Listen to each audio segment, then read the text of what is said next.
Each year, May 17 is used to mark World Telecommunication and Information Society Day.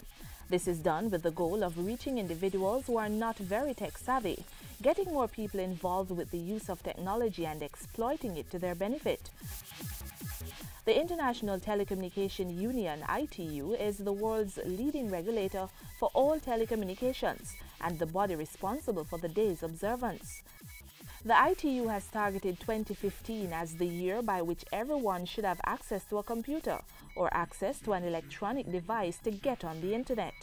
Successive Jamaican governments have bought into the principle of expanding technology use and specifically internet access. If we look to the social living conditions survey that is done by Statin, you will see that the penetration of computers and internet within Jamaica since 2006 has increased by over 5%.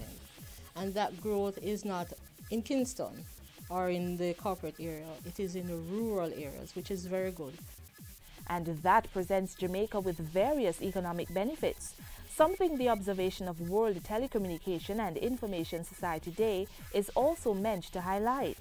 Underpinning most of what we do in Jamaica, whether it be tourism, manufacturing, agriculture, there is some level of ICT. Looking on ICT by itself, we know that ICT is one of the leading contributors to foreign direct investment, and therefore we have to ensure that we use it properly so we can get more investment into the country, not just for call centers, but for more high-end services such as data processing, back-end businesses, doing radiology at a distance, e-services such as health, agriculture, accounting. All those things can be done over the internet using ICT. The theme for World Telecommunication and Information Society Day this year is Women and Girls in ICT, with a mission to end discrimination by empowering women and girls through the use of ICTs. This cause has been embraced by Jamaica's telecommunications sector. We have found that ICT can empower women to do more, to be more economically viable, to know where she can get assistance, help, converse with other women, be socially active in politics. So we see ICT empowering women to do what they can within the society. For women, it gives us another avenue as a career. We can be engineers, we can be programmers, we can be web designers, we can be anything that we want to be on using ICT.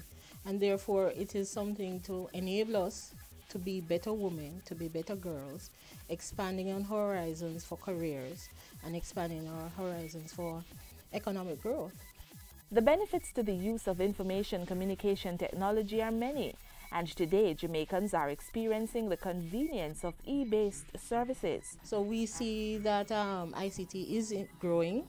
We have many of our services being offered online, such as e-banking, e-services such as the RGD, paying your taxes online. So there is tremendous growth in that area. And that growth will position Jamaica to achieve its national information communication strategy, leading the charge in the delivery of ICT-enhanced services and new investment opportunities in the Caribbean.